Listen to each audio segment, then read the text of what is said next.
Federal Public Defender Carlos Warner, who represents one of the Guantanamo detainees, joins me now live. Carlos, when's the last time you spoke to your client, and how bad did he say the situation is there?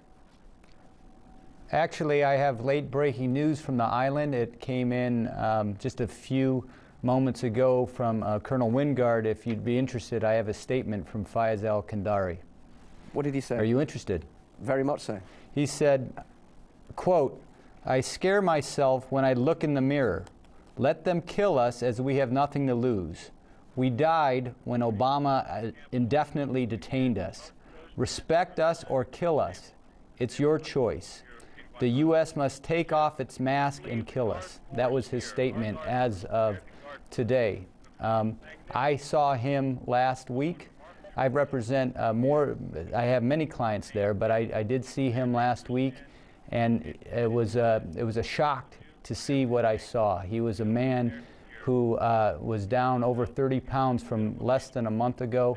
He refused all nourishment. His cheeks were sunken. He was exhausted, weak. He could not stand. It was a scary, scary meeting for me. And his message is respect us or kill us. Will his wish come true, or will he now be prepared to die? Well, I think that many of the men, the ones that are indefinitely detained, they have zero hope.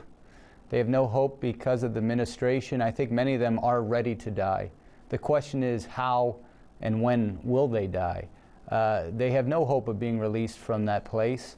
And until a human being has some hope, it's very difficult to live. Can we get this clear? Many of them are prepared to die. Can I ask you, was this man cleared for release a few years ago? And if so, why hasn't he been released? Fayiz is not on the list of 86 innocent men who are cleared for release. And those 86 men, it was a unanimous decision by the U.S. government, our government, to release them. But Fayiz is not on that list. But let's be clear, everybody in Guantanamo is indefinitely detained. Nobody is being released, cleared for release or not. Why not? Surely, can you explain? The U.S. must have a justified legal reason for keeping these people locked up.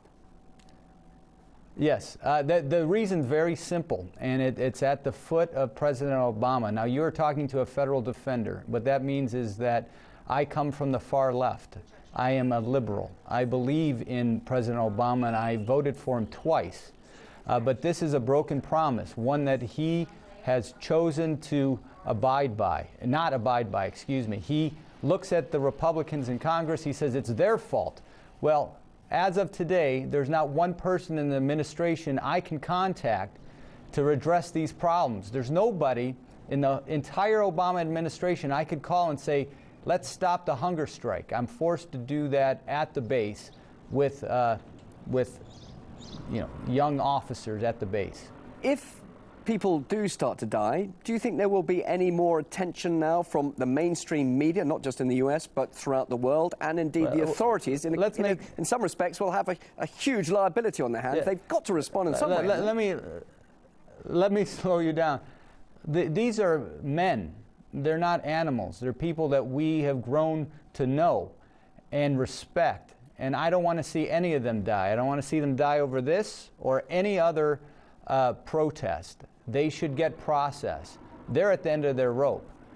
And it's not if, it's when people die. If the strike is not ended, then sure, there's going to be more attention. But let me tell you, as a human being, I do not want to see my clients die. And the fact that they're in this condition is one of the most heart-wrenching things that I've had to experience as a lawyer. So, Carlos, the big question is, will their desperate actions now achieve anything? Briefly. Well, it's up to the world. The military's telling the world to look away from Guantanamo. Everything's fine. Nobody's striking. There's only 10, 15, 20. And now I heard it's over 30 today.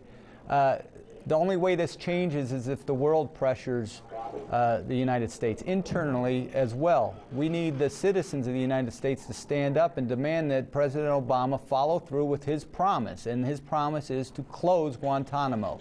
He made that promise, and that broken promise, as you could hear from the mouth of Fayiz, is killing people in Guantanamo now. Okay, live from the U.S., Federal Public Defender Carlos Warner, thank you for your time. This is